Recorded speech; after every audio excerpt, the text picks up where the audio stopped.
Hello everyone, I am Sandeep Verma, your physics PGT teacher. और आज हम स्टार्ट करने वाले हैं सेकंड यूनिट का fourth chapter, motion in a plane. Right, before starting it, I hope you all are happy and healthy at home.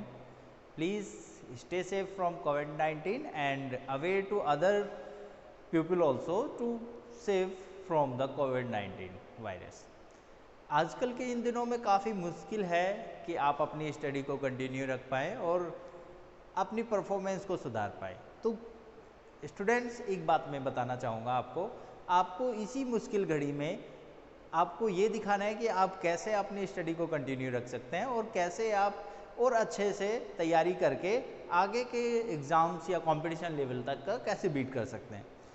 इन दिनों में आपको सबसे ज़्यादा ज़रूरत है कि आप अपने स्टडी मटेरियल को कलेक्ट करें, चाहे वो ऑनलाइन हो या ऑफलाइन हो, चाहे हार्ड कॉपी में हो या सॉफ्ट कॉपी में हो, और उस स्टडी मटेरियल को स्टडी करके आप अपने गोल को अचीव करने के लिए एक प्रोसेस शुरू करें।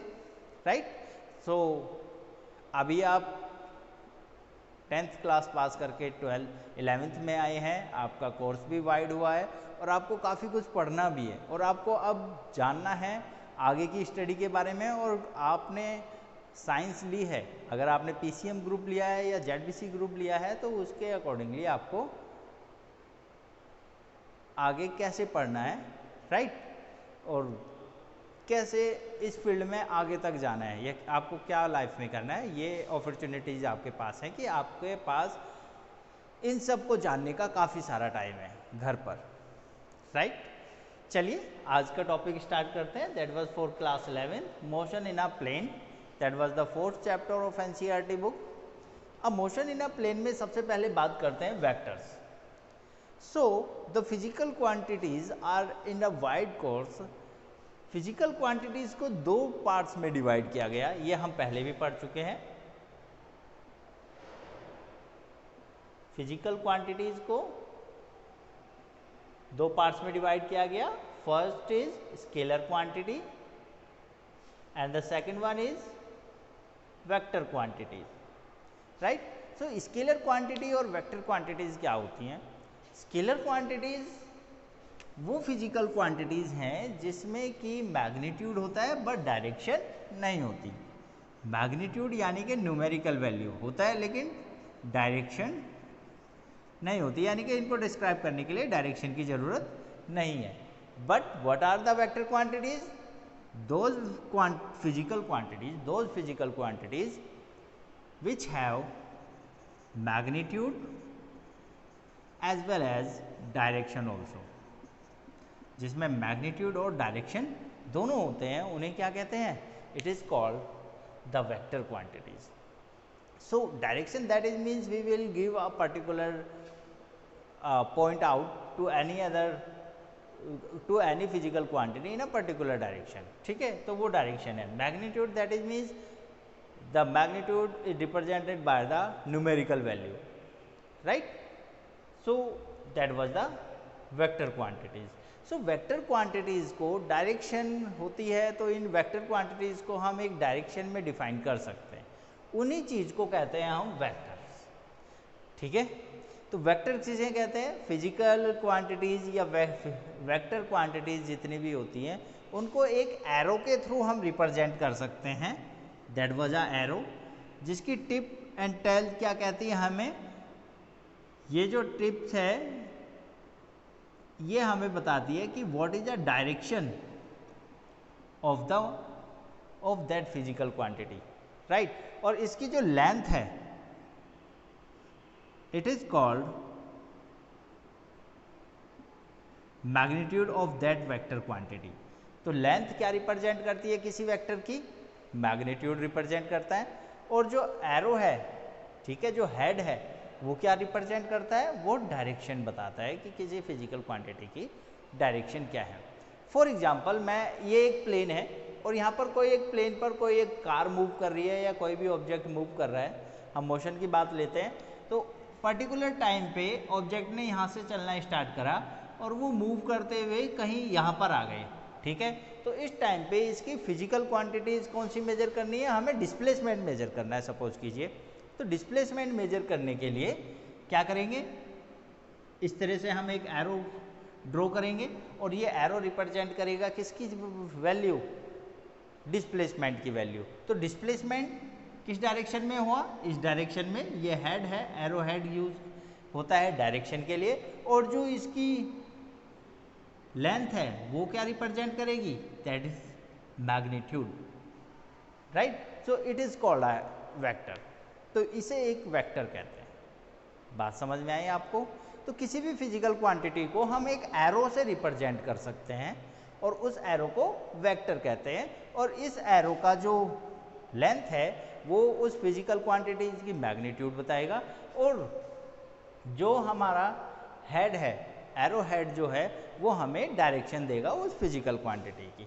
और एक बात याद रखना, इस वेक्टर को हम सिर्फ वेक्टर क्वांटिटीज में ही रिप्रेजेंट कर सकते हैं, किसी स्केलर क्वांटिटीज में नहीं कर सकते। क्लियर।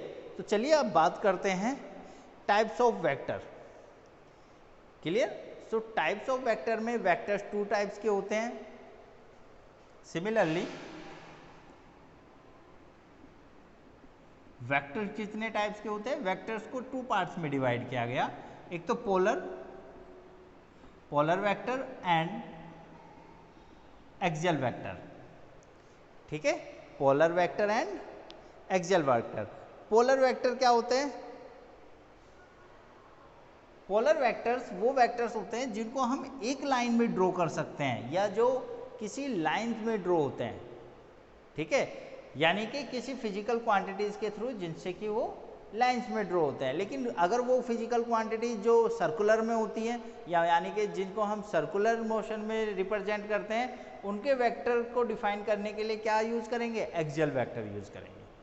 ठीक है, तो चलिए पढ़ते हैं इनके बारे में, polar vector and axial vector. So polar vector and axial vector. Polar vectors वो वेक्टर्स होते हैं जिनका कोई स्टार्टिंग पॉइंट होता है या जिनका कोई point of application, is that mean जहाँ से वो अप्लाई होती है फिजिकल क्वांटिटीज, उन वेक्टर्स को पोलर वेक्टर कहते हैं। जैसे कि डिस्प्लेसमेंट हो गया, ठीक है, ये क्या है, पोलर वेक्टर है। अदरवाइज वेलोसिटी, फोर्स, ये सब क्या है, एक स्टार्टिंग यानी कि एप्लीकेशन, जहाँ से ये अप्लाई होते हैं या जहाँ से हम इनको स्टार्ट करते हैं, इनका एक स्टार्टिंग पॉइंट होता है, that is called a polar vector. तो इसके एग्जांपल्स हैं क्या, जैसे डिस्प्लेसमेंट, वेलोसिटी, ठीक है, और एक्सीलरेशन, फोर्स, ये सभी फिजिकल क्वांटिटीज हैं, और इनके जो वेक्टर्स होंगे वो क्या कहलाएंगे, पोलर वेक्टर कहलाएंगे। लेकिन एक्सियल वेक्टर्स क्या होते हैं, एक्चुअली कुछ फिजिकल क्वांटिटीज वो फिजिकल क्वांटिटीज होती हैं जो रोटेशनल इफेक्ट शो करती हैं। ठीक है, यानी कि if an object moving in a particular direction in a rotational motion, so इनका भी एक वेक्टर होगा, या हम कहें कि ये भी एक वेक्टर क्वांटिटी शो करेंगे। ठीक है, अब प्रॉब्लम्स ये है कि इनकी डायरेक्शन कैसे फाइंड करें। ठीक है, अगर एक स्ट्रेट लाइन में वेक्टर ड्रॉ किया जाए तो उसकी डायरेक्शन इजीली फाइंड कर सकते हैं, लेकिन अगर कोई मोशन हो रहा है एंटी क्लॉकवाइज और क्लॉकवाइज डायरेक्शन में, तो इनकी डायरेक्शन हम कैसे फाइंड कर सकते हैं। इसके कुछ एक्सियल वेक्टर को हम डिफाइन करें तो एक्सियल वेक्टर वो होते हैं जिनका कोई स्टार्टिंग पॉइंट नहीं होता। ठीक है, और ये रोटेशनल इफेक्ट शो करते हैं। क्लियर। सो कुछ एग्जांपल हैं इनके, जैसे कि एंगुलर मोमेंटम, ठीक है, एंगुलर वेलोसिटी, एंगुलर एक्सीलरेशन, जो हम इस चैप्टर के लास्ट में पढ़ने वाले हैं, लेकिन फिलहाल हम इसकी डायरेक्शन के बारे में बता दें। तो इसके लिए हम यूज करते हैं राइट हैंड थंब रूल। ठीक है, क्या यूज करते हैं, right hand thumb rule, right. अगर मोशन हो रहा है anti clockwise, anti clockwise motion हो रहा है यानी कि इस डायरेक्शन में, ठीक है, तो राइट हैंड थंब रूल ये कहता है कि अगर हम राइट हैंड की फिंगर्स को कर्ल करें और परपेंडिकुलर रखें थंब को फिंगर्स के इस तरीके से, ठीक है, तो जो फिंगर्स है वो डायरेक्शन दे रही है हमें रोटेशनल की, लाइक दैट। ठीक है, तो फिंगर्स क्या है, फिंगर्स हमें दे रही है direction of rotation in that condition, then the thumb give the direction of that vector, तो उस वेक्टर की जो डायरेक्शन होगी वो हमें ये देगी। तो एंटी क्लॉकवाइज में क्या होगा, ऊपर की तरफ इन दैट वन सिचुएशन। और यहाँ पर अगर क्लॉकवाइज की बात करें, ठीक है, क्लॉकवाइज डायरेक्शन में डायरेक्शन क्या होगी, देखिए अब क्लॉकवाइज डायरेक्शन है, मोशन इस तरह से हो रहा है, तो अब थंब कहाँ आएगा, नीचे की तरफ, तो इसकी डायरेक्शन होगी नीचे की तरफ। तो ये याद रखना है कि एंटी क्लॉकवाइज में किस डायरेक्शन में होगा और क्लॉकवाइज में किस डायरेक्शन में होगा। तो इस तरह से हम क्लॉक फेस और एंटी क्लॉक फेस रूल को याद रख सकते हैं, या फिर इसको राइट हैंड थंब रूल से याद रखिए और स्क्रू रूल से भी, कि स्क्रू को उस डायरेक्शन में घुमाया जाए जिस डायरेक्शन में वो आगे की तरफ बढ़ता है। ठीक है, तो जैसे स्क्रू को इस डायरेक्शन में घुमाया जाए, तो इस दैट मीन्स देन स्क्रू के जो एडवांस यानी कि आगे बढ़ने की जो डायरेक्शन होगी वो डायरेक्शन होगी एक्सियल वेक्टर की। ठीक है, इसके कुछ एग्जाम्पल हैं, जैसे एंगुलर वेलोसिटी, ठीक है, या angular momentum,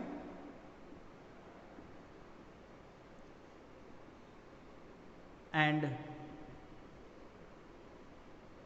angular acceleration. Actually angular जहाँ पर जुड़ जाता है वहाँ पर हम रोटेशनल इफेक्ट की बात करते हैं या रोटेशनल मोशन की बात करते हैं। तो ये सब एक वेक्टर क्वांटिटीज़ हैं, और इन वेक्टर क्वांटिटीज़ के लिए जिनकी डायरेक्शन क्या होगी वो हम इस तरीके से फाइंड करते हैं। Clear class? तो these are the some points of polar vector and axial vector. You can write the definition of these also. Now we will discuss about the types of vector. Vector के कितने types होते हैं, right? या we can say that we will discuss about the some types of vector. So just start for the types of vector. So types of vectors हम next video में discuss करने वाले हैं। ठीक है, आज के लिए काफ़ी है। आपको आज वेक्टर्स क्वांटिटीज, स्केलर क्वांटिटीज़ क्या होती हैं ये याद रखना है, और आज के लेक्चर के बाद आपको वेक्टर को रिप्रेजेंट कैसे करना है उसके बारे में भी याद रखना है। After that we will discuss about the some important topics of types of vector like that zero vector and the unit vector, and after that we also will complete the laws of addition of the vectors, right? ये vector आपका chapter जो है इसका हर एक point आपको अच्छे से समझ के और अच्छे से एक्सप्लेन आपको हो जाना चाहिए, क्योंकि हम हर एक क्वांटिटीज़, जितने भी आगे क्वांटिटीज़ पढ़ेंगे या फिर हम आगे हायर स्टडीज़ के लिए भी जाएंगे तो हम हर एक क्वांटिटीज़ को वेक्टर के फॉर्म में डिनोट करके उसको स्टडी करते हैं। क्लियर? तो इसलिए ये वेक्टर चैप्टर बहुत ज़्यादा इम्पोर्टेंट है और इसका हर एक पॉइंट आपको अच्छे से लर्न हो जाना चाहिए। Thank you.